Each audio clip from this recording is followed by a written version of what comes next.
Bonjour et bienvenue, je m'appelle Kim Thuy. Vous écoutez Faire connaissance, un balado de l'Université de Montréal. Aujourd'hui, ça va brasser et ça va valser. Notre première invitée, la professeure de sciences politiques, Pascale Dufour, est une observatrice chevronnée de l'action collective et du militantisme. Et notre deuxième invité, le professeur à la faculté de musique, vous connaissez tous, Jean-François Rivet. Il enseigne la musique et la direction musicale. Alors, faisons connaissance avec eux. Musique et politique, sucré-salé, ça met en appétit.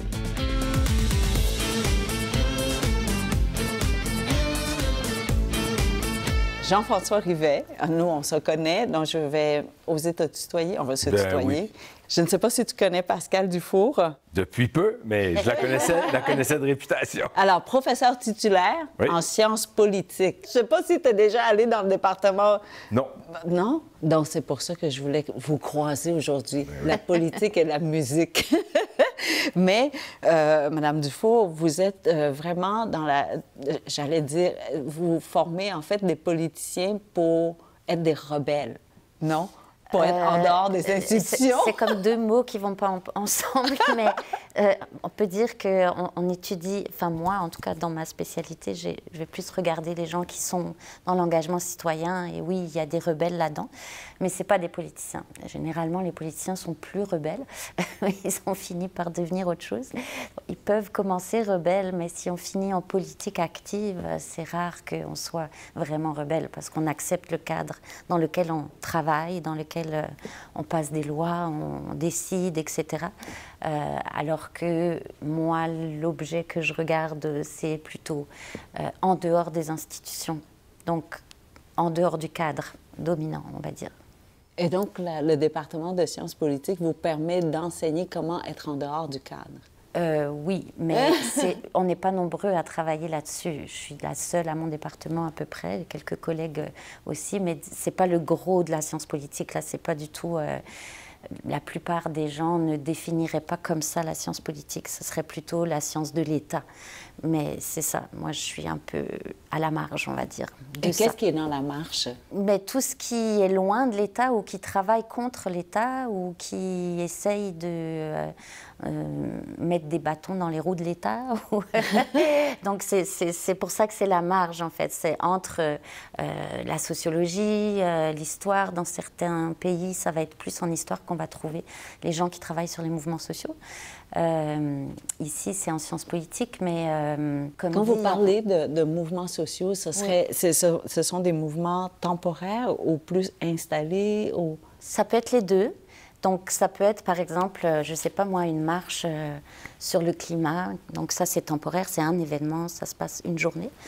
Mais à l'intérieur de ça, il y a des gens qui sont dans des groupes qui, eux, durent sur le long terme. Il y a eu à Québec cette fin de semaine les Mères au front, par exemple, mais ça, c'est un groupe qui existe depuis un certain temps. Et donc, ils ne sont pas uniquement éphémères, mais en même temps, les événements auxquels ils participent peuvent être des événements éphémères. Et comment on enseigne? Comment on enseigne la contestation, en fait? Ah, mais ça s'enseigne très très bien, la contestation, il n'y a pas de problème.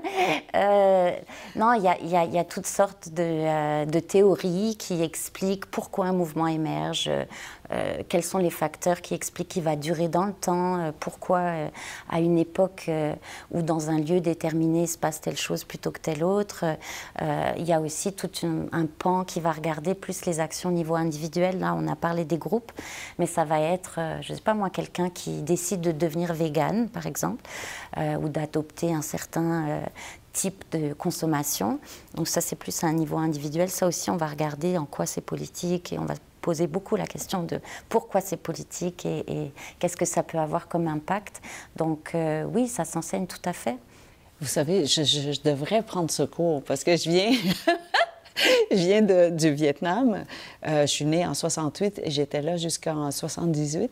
Donc, mes 10 premières années, j'ai vécu dans des contextes politiques différents, c'est-à-dire pendant la guerre et après la guerre, dans la période transitoire. Et ce sont les deux périodes qui interdisaient, en fait, la contestation.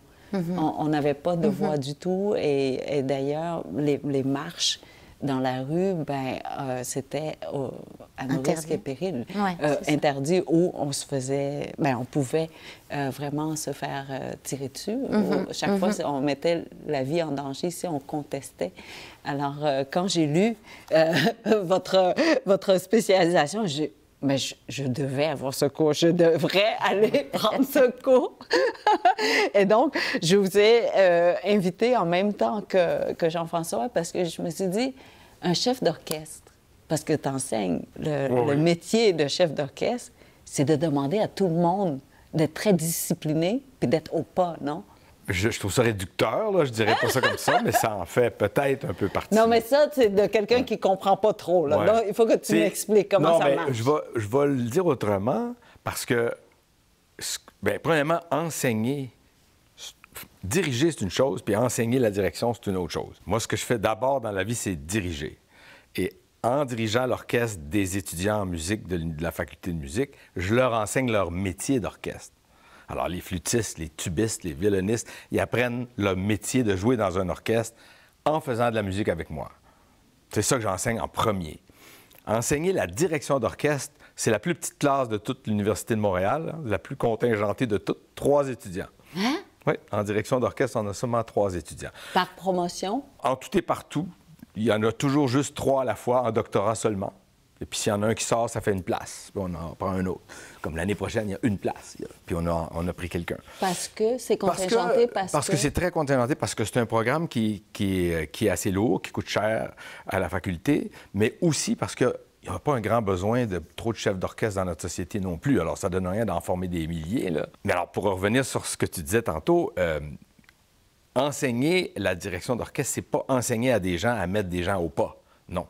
Parce que diriger, c'est pas mettre des gens au pas. Diriger, c'est aller essayer de chercher le meilleur de chaque personne qui est dans l'orchestre. C'est qu'ils se sentent le plus en train d'exprimer le plus leurs émotions, leur personnalité. Mais évidemment qu'on doit tous le faire dans une certaine discipline où on est tous exactement ensemble, comme une horloge. Mais c'est d'aller chercher la participation des gens. C'est ça, diriger. Puis ça, je pense que c'est pareil dans n'importe quel leadership. Ça pose être un chef d'orchestre. Alors, si les gens sont contents de participer puis qu'ils se donnent 100 bien, ils vont se donner mieux. Alors, en tant que chef, j'ai l'impression que je vais diriger mieux si je leur laisse la place d'être le plus eux-mêmes possible. C'est un rêve, là, ça a l'air un peu utopiste. C'est pas toujours, ça marche pas toujours. Et puis, un orchestre, c'est pas une machine. Alors, il y a les êtres humains, bien, il y en a qui vont être fatigués, il y en a qui vont avoir leur enfant à l'hôpital, il y en a que c'est pas une bonne journée. Il va toujours avoir des gens qui seront peut-être pas à leur 100 mais en moyenne, diriger, c'est essayer d'aller chercher les gens. Puis le deuxième aspect de diriger, c'est de proposer à ce groupe de personnes-là une direction, une vision. Parce que non, plus que... La musique de chambre, jusqu'à 6 personnes, on peut toujours travailler sans chef. Là. Même à 10, 12, 15, on peut faire sans chef. Puis ça marche, ça peut bien marcher. Mais quand on dit sans chef, il y en a toujours quand même un qui va faire ça. Qui donne le là. Oui, ou qui va donner le début. Bon, mais c'est impossible de coordonner un très grand nombre de personnes s'il n'y a personne qui fait le chef, en tout cas. Et plus difficile encore, c'est la teinte qu'on va donner à la musique. Parce qu'on pourrait faire la même pièce très lent, très vite, doucement, durement. Bon, puis comment on choisit ça? Bien, déjà dans un couple, c'est déjà des discussions. Un quatuor à cordes, il n'arrête pas de s'engueuler. Alors, dépasser 4, là, c'est vraiment difficile. Alors, dans un orchestre, c'est impossible d'être démocratique. Puis que, non, moi, j'aimerais ça plus lent. Non, moi, j'aimerais ça plus vite. On finirait jamais. Alors, le jeu dans un orchestre, puis tout le monde l'accepte, ce jeu-là, quand tu embarques, quand tu prends un job dans un orchestre. Le jeu, c'est que cette semaine, c'est madame ou monsieur machin qui dirige, on va faire ce qu'il demande, puis on va voir où ça s'en va. Si son idée est intéressante, puis qu'on a du fun à aller dans sa direction, ça risque de bien sonner, puis on va dire « Ah, cette semaine, c'était une bonne semaine, ça a levé, c'était cool, c'était le fun. » Ou « C'était plate cette semaine, le chef était poche. » Puis ça a aussi les semaines comme ça dans un grand orchestre, parce qu'on a souvent des chefs invités. Là. Est-ce que tu as beaucoup de musiciens qui apportent des commentaires ou sinon des suggestions d'interprétation, par exemple, de la pièce des fermes? C'est en général, dans un grand nombre de personnes, bien là, ils disent pas un mot, puis c'est le chef qui mène la répétition, puis on recommence ici, puis on va le faire plus comme ceci, puis moins comme cela, puis on propose des images, et puis finalement, on façonne tranquillement l'espèce de grosse image forte que nous, on se fait dans notre tête pour que ça amène l'orchestre dans cette direction-là. Mais il y a deux grandes exceptions à ça qui vont plus dans le sens de ce que tu dis. C'est il y a des êtres plus spécifiquement solistes dans un orchestre. La première hautbois ou flûte ou le premier trompette. Quand ils ont des solos importants, bien, c'est sûr que je ne vais pas leur dire quoi faire d'abord. Je vais les laisser faire leur solo à leur façon. Je vais peut-être aller faire une suggestion. Mais...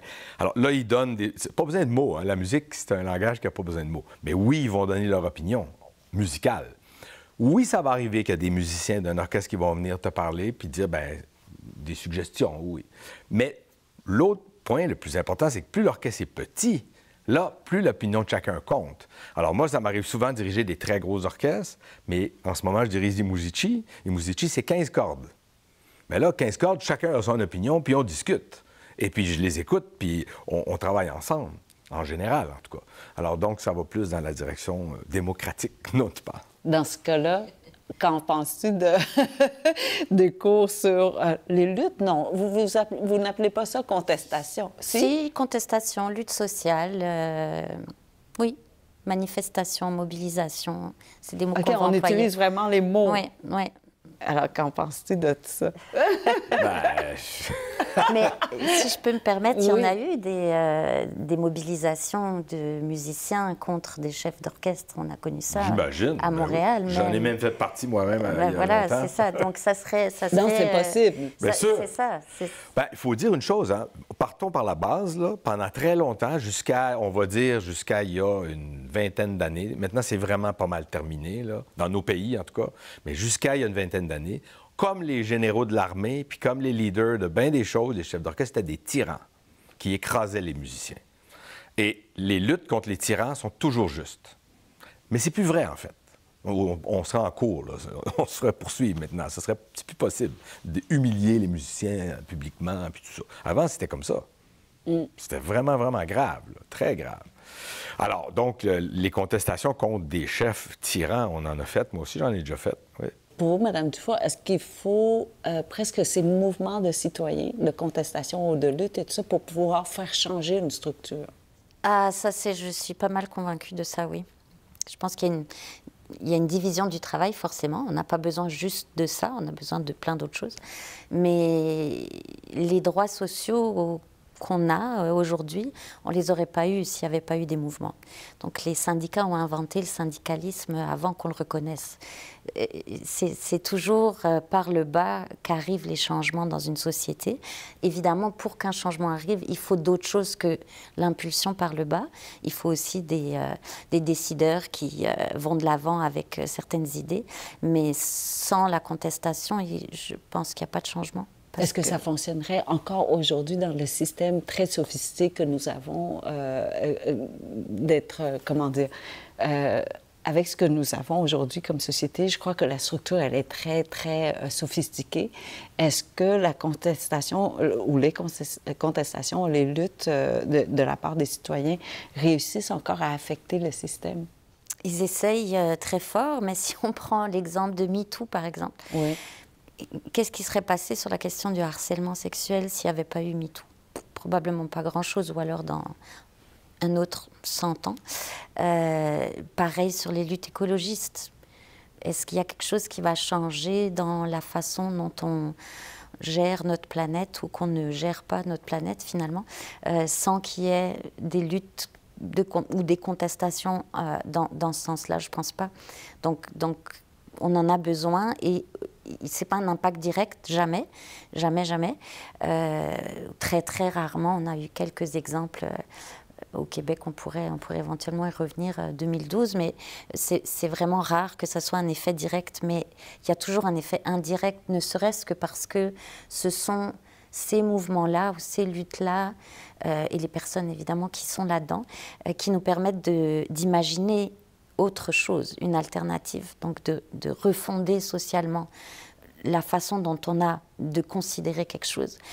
On a besoin des mouvements sociaux pour l'imaginaire de l'alternative, justement. Mais pour pouvoir créer un mouvement, est-ce qu'il ne faudrait pas quand même avoir une certaine discipline pour rassembler tout le monde autour d'un même sujet et d'aller dans une même direction avec un même discours? Ça, c'est disciplinaire, hein, mais c'est sûr que pour moi, c'est le conflit qui est créateur. Donc, s'il n'y a pas de conflit, il n'y a pas de création. Il y a une reproduction, mais il n'y a pas beaucoup d'imagination. Donc, je répondrai non à la question. Je pense que c'est très difficile de comparer les deux activités parce que là, on parle de conflits qui permettent de faire bouger les structures même d'une société versus des décideurs qui souvent profitent de ces structures-là pour leur propre agenda personnel. On pourrait parler longtemps de nos chefs politiques, là, mais... alors que ce qu'on fait en musique, c'est déjà de l'imaginaire en partant, c'est de l'art. Ça demande... Le conflit est inhérent à la musique elle-même. Toute bonne musique est basée sur des idées contradictoires, toujours. Comment? Bien, le fort, le doux, le rude, le gentil, le vite, le lent. Bon. Et Beethoven, c'est le meilleur exemple. C'est fort, c'est doux, c'est fort, c'est doux. Mieux que ça, la forme la plus typique de toute la musique occidentale, la forme sonate, bien, c'est basé sur toujours deux groupes de thèmes contrastés, toujours. Puis on regarde n'importe quelle peinture de Van Gogh ou de n'importe qui, il va toujours avoir un contraste entre des éléments. On pourrait appeler le conflit autrement. On pourrait l'appeler polarisation, on pourrait l'appeler tension. Moi, j'aime beaucoup le mot tension parce que ça implique quelque chose de très universel qui est le contraire, l'entropie ou la détente, et puis la résolution de la tension. Et puis ça, on voit ça beaucoup en musique. L'œuvre musicale va créer un cadre, donc on va dire un écosystème, dans lequel il y a des éléments qui sont sous tension. Les éléments vont être contrastés. Le compositeur va jouer avec nous. Il va nous faire vivre des aventures dans son paysage grâce à ces thèmes qui sont un peu comme des personnages.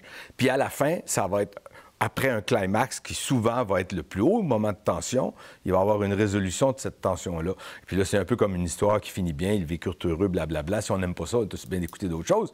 Mais il y en a des musiques qui sont non résolues aussi. Un exemple, la 5e de Sibelius, qui est une des symphonies les plus extraordinaires qu'on va faire à l'orchestre l'année prochaine.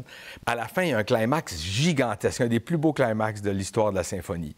Puis ça pourrait finir comme ça, puis on pourrait faire « Ah! » Puis là, à la fin, Sibelius, il fait un paquet d'accords secs, comme des claques à la gueule. Puis là, on se dit « Pourquoi il a fait ça? C'est tellement décevant, là. J'en veux encore après 60 ans. » Puis en même temps, artistiquement, c'est super intéressant parce que le conflit n'est pas vraiment résolu à la fin. Alors, ça arrive, ça aussi.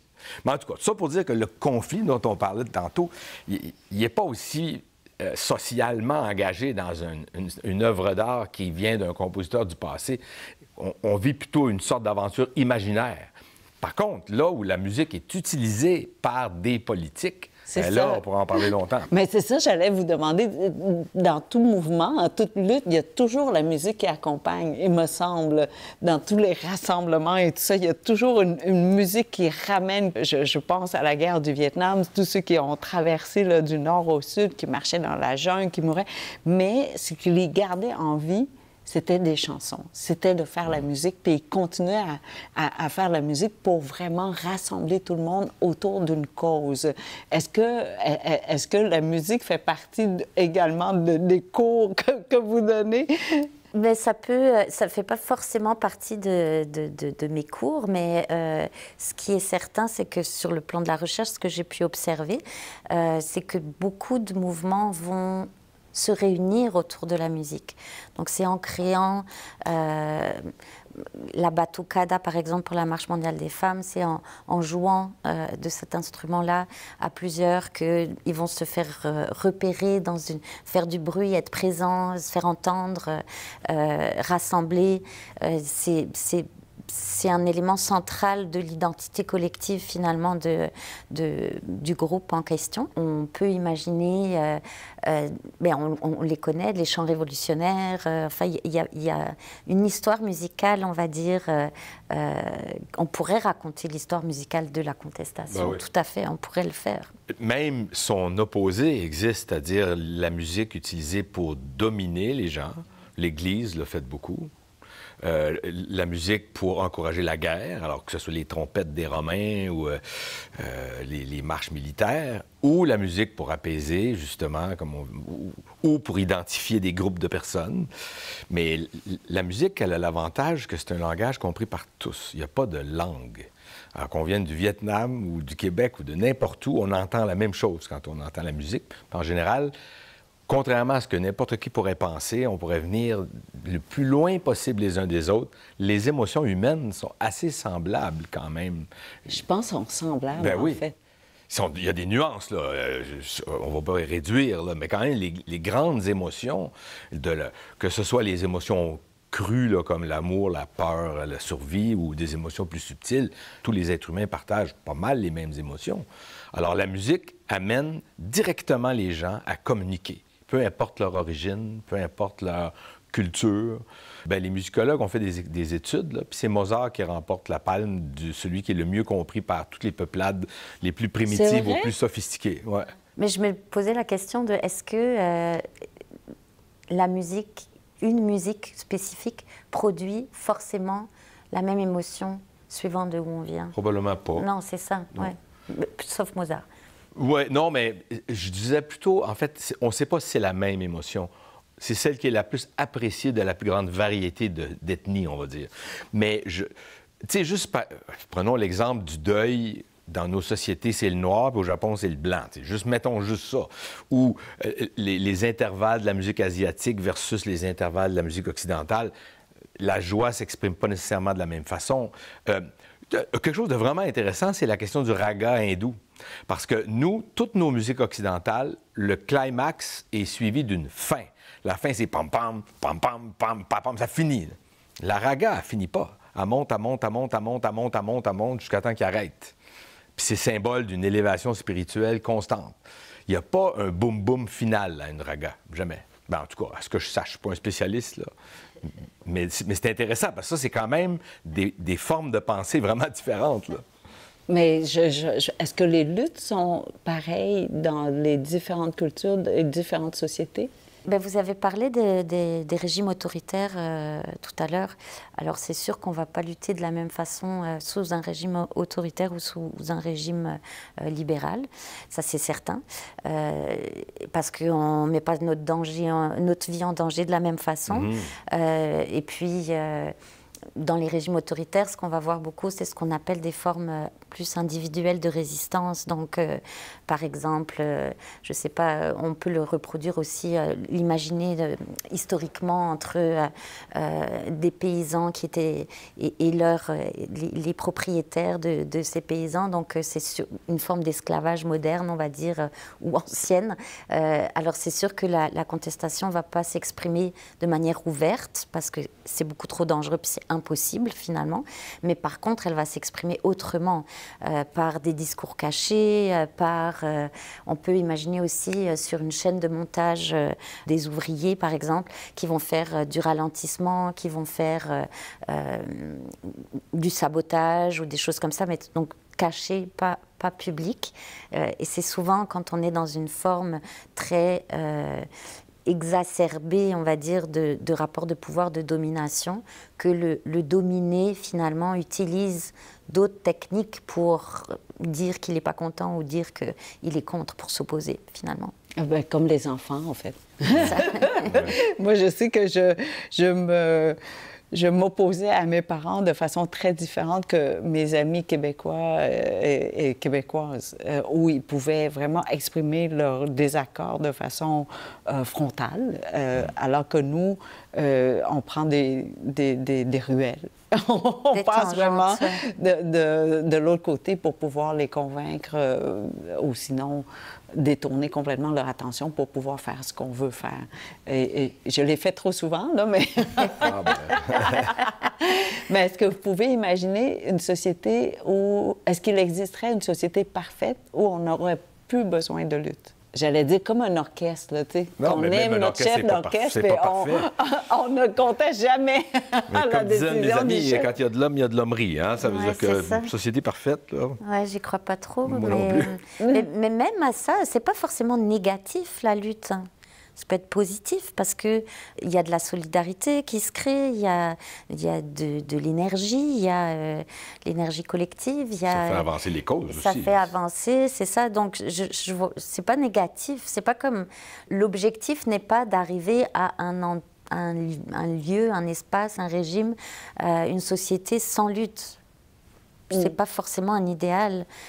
je trouve, en tout cas, parce que c'est louche. Forcément, ça doit être louche.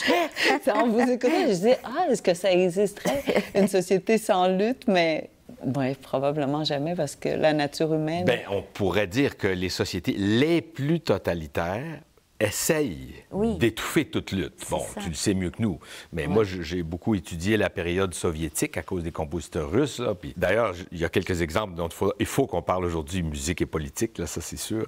C'est une période riche pour ça, mais c'est une apparence de perfection. Bien, dans ces pays-là, justement, il n'y a pas de perfection. Ben non. Alors, on fait taire toute critique. D'ailleurs, j'ai le goût de raconter une histoire là, qui tombe à pile là-dedans, parce que, évidemment, si on parle de musique et de politique, le premier compositeur qui vient en tête, c'est Shostakovich, chez les Russes. Une chose qui est sûre, c'est que dans les années 30, dans le régime soviétique, les artistes étaient tellement écoutés et lus par le public, étaient tellement importants que les politiques avaient peur des artistes.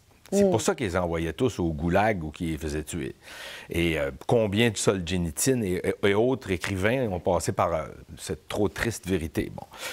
Alors, en 1934, Shostakovich a écrit un opéra qui s'appelle Lady Macbeth, qui était extrêmement sulfureux, qui est une histoire avec du sexe, avec du meurtre, d'une femme seule qui trompe son mari, etc. Et ça a été extrêmement populaire chez les Soviétiques des années 1934. Mais on est en pleine purge de Staline. Là. On est dans les pires années. Là. Il y a 1 million de personnes qui sont disparues, puis il fallait même pas que tu dises à ta propre mère que tu n'étais pas d'accord avec le régime parce qu'elle pouvait te dénoncer. Parfois, elle est obligée de dénoncer. C'est pas tant qu'elle veut, mais elle est obligée. Puis c'est la fameuse auto noire qui arrive la nuit. Là. Bon. Alors, Shostakovich, il a été dénoncé par un article violent dans la Pravda qu'on pense provenir de Staline, là, qui disait que c'était du chaos puis de la boue au lieu de la musique. Là. Et d'ailleurs, il a eu tellement peur que, premièrement, ils ont arrêté la production de son opéra. Il était en train de répéter la 4e symphonie, qui était probablement une de ses plus fortes, une de ses plus personnelles. Elle n'a pas été jouée encore. Il l'a remisée sur une tablette. Et là, il s'est retrouvé dans la situation où est-ce qu'il fallait... Il ne savait plus quoi faire, en fait. Puis il a passé 1 an et demi à ne pas composer. Lui qui était un compositeur ultra prolifique, il pouvait faire un quatuor à cordes en 1 semaine. Là. Pendant 1 an et demi, en 1936, début 1937, il n'a rien écrit.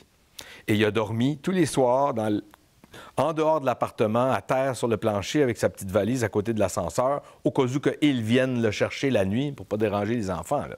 Et... là, il a eu tellement peur, mais il fallait qu'il écrive quelque chose. C'était le compositeur le plus connu et le plus en vedette en Russie, en soviétique. Et il a été obligé de se creuser la tête puis d'écrire quelque chose qui ferait en sorte qu'il ne serait pas tué. C'est quand même une méchante commande. Là. Il a écrit la 5e symphonie. Et la 5e symphonie a eu un succès, peut-être un des plus grands de toutes les symphonies de l'histoire de la musique occidentale. Aussi bien auprès du régime qui a vu là la correction de son formalisme et puis de toutes ces exagérations passées. Là, il voyait qu'il était un bon soviétique parce que ça finit avec les timbales. Pom, pom, pom, pom. Ça a l'air superbe. Il y a des marches militaires. Wow! Il a enfin compris. Là. Ouais. Pourtant, tout le peuple avait bien compris qu'il était en train d'en rire. Jaune, bien sûr, mais d'en rire. Et tout le peuple s'est reconnu. C'est une vraie contestation en musique, là. Et ça a eu un succès. Écoute, les gens pleuraient. C'est incroyable, l'histoire de succès de cette symphonie-là, sans pour autant que le régime se rende compte que le peuple était en train de comprendre ce qu'il voulait dire. Alors, il a mis sa tête sur le bio d'une façon que je pense qu'il n'y a aucun compositeur qui a été aussi en danger que quand il a fait cette symphonie-là. C'est assez incroyable, je trouve, comme histoire de musique et politique, là. Alors, c'est le plus grand gamble artistique que je connais, qu'un artiste a fait. La limite entre la vie et la mort était très ténue, puis il a réussi. Il a réussi son pari. Je te dirais qu'au Vietnam, pendant la période, et encore aujourd'hui avec la censure et tout ça, il y a beaucoup d'auteurs, justement, qui écrivent de façon, contestataire, mais subrepticement. C'est ça. Donc, le peuple comprend. Mais en même temps, le parti régime. en place, le régime en place, peut tolérer, parce que ça peut être interprété comme étant pro-régime et non pas contre-régime, mais C'est exactement ça. Ouais. Ben, c'est un peu comme la contestation silencieuse dont tu parlais tantôt. Oui, là. oui. Est-ce qu'on a réussi, du moins dans les pays démocratiques, la mécanique d'une lutte ou d'une contestation, comment est-ce qu'on doit organiser notre lutte pour qu'elle fonctionne? Est-ce qu'on a trouvé une recette, en fait, j'allais dire? Non, on n'a pas trouvé de recette, heureusement. Sinon, ça veut dire qu'on peut déduire toutes les actions humaines. Ça serait très triste quand même de penser qu'on n'a pas d'agentivité suffisante pour ne pas être programmé, finalement. Donc, non. Ceci dit, il y a des phases qui se retrouvent dans les régimes démocratiques, qu'on retrouve un peu quel que soit le mode d'action qui est utilisé. Donc, il va y avoir une émergence. On parle souvent de cycle, en fait. Il va y avoir un climax à un moment donné, puis ça va descendre tranquillement, mais ça ne va pas mourir. Même si c'est plus visible publiquement, ça va continuer à exister et ça peut éventuellement être réactivé à un moment opportun, plus tard. Donc, c'est pour ça qu'on parle de cycle. Donc, ça monte, ça descend, mais ça reste, et puis éventuellement, ça remonte et ça redescend, ça Les reste. luttes contre le racisme, c'est un bon exemple. Par exemple, les luttes féministes aussi, c'est exactement... Le syndicalisme aussi, non? Il n'y a pas eu comme... Parce qu'en ce moment, j'ai l'impression qu'on parle beaucoup de syndicalisme aux États-Unis. C'est vrai. Oui, chez des grandes marques, des grandes compagnies et tout ça. Alors qu'à un moment donné, c'est comme si on avait abandonné un peu l'idée du syndicalisme. Et là, les gens semblent se battre. C'est-à-dire que la façon dont moi je le comprends, après je ne suis pas une spécialiste de ce qui se passe aux États-Unis, mais je pense que les années 70, les travailleuses ont acquis des droits sociaux. Et puis, dans les années 80, 90, même 2000, il y a eu comme une professionnalisation du syndicalisme, où ça s'est passé plus à l'intérieur de l'entreprise, finalement, en négociation avec l'employeur pour des salaires, pour des conventions collectives, etc. Alors que là, ce qu'on voit, c'est les gens qui justement étaient à la marge. On parlait de la marge tout à l'heure. La marge des travailleurs, donc c'est des personnes qui n'avaient pas forcément de contrat de travail ou qui n'étaient pas dans des emplois de long terme, de longue durée. C'est eux qui se mobilisent en ce moment pour demander des meilleures conditions de travail ou simplement des conditions de travail, qui refusent de travailler des heures de fou pendant la nuit, par exemple. Ou ne pas avoir de pause. Exactement, assez longue. pas avoir de pause, pas avoir le droit d'aller aux toilettes, pas le droit de s'asseoir, des choses comme ça. Donc ça, c'est vraiment la frange des travailleurs et travailleuses qui n'étaient pas protégés finalement par les gains que les syndicalistes avaient faits auparavant. Donc ça revient. Donc ça revient, effectivement. Et là, il faut composer une chanson. Pas une chanson, mais une œuvre pour accompagner. Parce que je pense qu'il y aura, ce retour en raison de la grosseur des compagnies qui n'arrêtent pas, en fait, de prendre la place dans la société.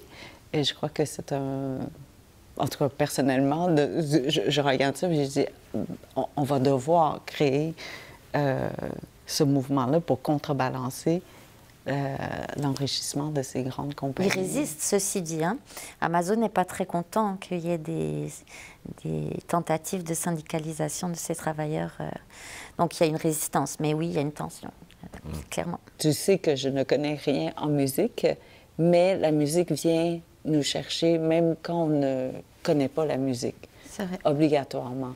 Et je vois, en fait, mes parents, par exemple, qui écoutent certaines chansons vietnamiennes de l'époque et soudainement, voilà, ils ont envie de descendre dans la rue, parfois, pour contester ce qui se passe parfois dans les contraintes et tout. Mais il fallait cette musique. D'où... Comme déclencheur. Comme déclencheur. Mais j'aimerais proposer une autre idée. La musique a aussi des immenses qualités au contraire de la contestation pour rassembler les gens.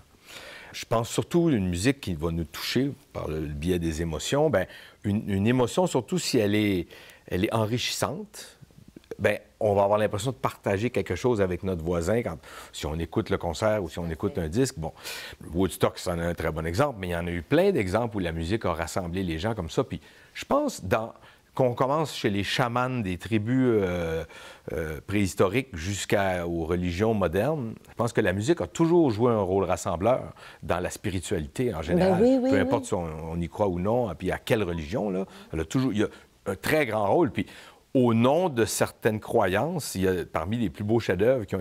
Bon, on parle de Mozart tantôt, qu'on parle de Requiem, etc., mais il y en a plein. Puis j'aurais le goût de citer l'exemple de Luther.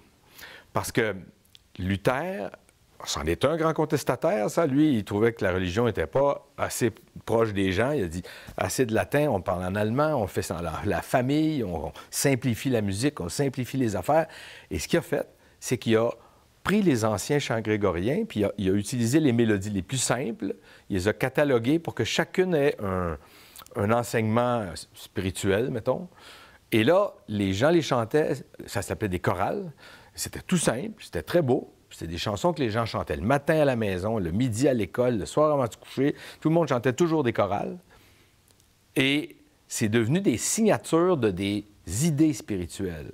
Alors, si on faisait, je sais pas moi, ta ta ta ti ta ti ta na na na na na na, tout de suite, le croyant luthérien savait qu'on parlait de la passion de Jésus. Ou, si on faisait pa pa pa pa pi pa, ça c'est Jésus meine Freude, ça n'avait rien à voir avec la passion, c'était Jésus ma joie. Ou si on faisait celui de Noël, ou si on faisait... Bon, chaque mélodie était une signature d'une idée spirituelle. Puis ça, les enfants les connaissaient, tout le monde les connaissait. Et puis la musique de Bach en est truffée, évidemment. C'est le plus grand compositeur luthérien, c'est sûr que c'est Bach. Mais la conséquence de ça, c'est que les gens étaient très, très, très unis spirituellement grâce à des mélodies très simples que tout le monde reconnaissait. Et je pense que c'est à cause de ça que l'Allemagne est devenue le pays le plus musical d'Occident, qui a vu naître les Bach, Mozart, Haydn, Schubert, Brahms, Strauss, Mahler, toute la gang, tous les plus grands compositeurs, presque tous les plus grands compositeurs. Parce que c'est un pays dont la musique était au cœur de leur préoccupation quotidienne à cause de Luther. C'est quand même intéressant comme rôle politico-social, on va dire. Mais si on réfléchit à des groupes qui seraient comme plus exclus, on va dire, ils se sont toujours retrouvés autour de la musique aussi. Donc, la musique ou les rythmes, en fait, parce que ça peut être le rythme comme en Afrique du Sud, les mineurs avec le gumboot, par exemple. Et donc, c'est faire du bruit avec ses bottes de manière rythmée. Ça peut être, je ne sais pas moi, les communautés noires aux États-Unis, autour... le breakdance, donc je pense qu'il y a un sentiment d'unification, on va dire, et de partage et aussi de reconnaissance qui vient avec le style musical, on va dire, qui va être utilisé et qui est à portée de main. Parce que ça, c'est un des aspects dont on n'a peut-être pas parlé jusqu'à présent, mais la musique, c'est pas seulement pour l'élite. La musique, c'est pour tout le monde. La musique populaire, elle est à portée de main. C'est un outil qui peut être approprié par à peu près n'importe qui.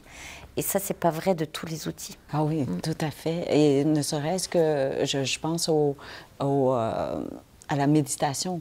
Même là, il y a une musicalité et je sais que dans les temples bouddhistes, je ne suis pas bouddhiste, mais parfois il faut y aller dans les funérailles et tout ça, et on lit des textes en sanskrit qu'on ne comprend pas, mais qu'il y a un rythme et nécessairement, étrangement, bien, on rentre dans un rite, comme vous dites, et puis on tombe dans cette musique qui nous berce et qui est capable de nous garder assis sur nos genoux, bien, pas assis, mais en tout cas à genoux ou assis vraiment de façon très inconfortable pendant 1 heure ou 2.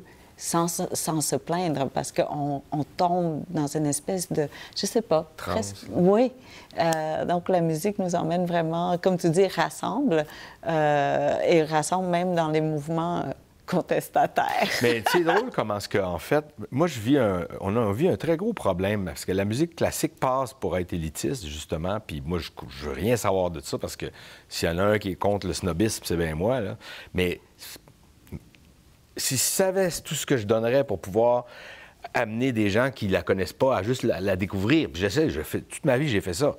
Mais c'est évident qu'il y a des gens qui se sentent exclus de certaines circonstances. C'est comme la salle de concert, par exemple, il y a des gens, ils se sentent pas chez eux, là. Ils veulent pas aller là. C'est intimidant. Quand tu connais pas, puis tu rentres, tout le monde est en tuxedo ou en noir. Puis encore là, on peut changer ça. Mais tout ça pour dire que ils vont se reconnaître plus si on va... je sais pas, moi, j'ai fait plein de concerts de l'OSM dans les parcs. Puis là, les gens venaient, puis ils viennent pas à la Place des Arts, mais ils viennent quand on va jouer dans un parc proche de chez eux.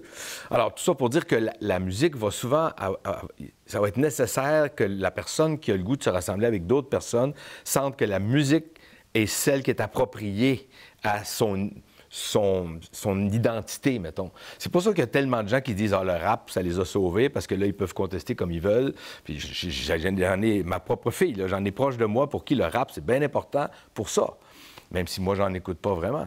Puis il y en a d'autres, ben ce serait, je sais pas, moi, je pense au tam-tam du Mont-Royal dans le temps. Puis il y a toutes sortes de façons de se rassembler autour d'une musique qu'on pense qui nous ressemble. Mais j'aimerais ça, moi, amener les gens qui connaissent pas Bach à découvrir à quel point c'est encore peut-être tellement beau, tu sais.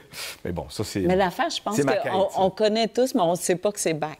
Peut-être, parce que quand on va chez le dentiste ou dans l'ascenseur ou dans les films, on va pleurer au moment où, bon, parfois une pièce classique joue, puis on pleure, puis on sait...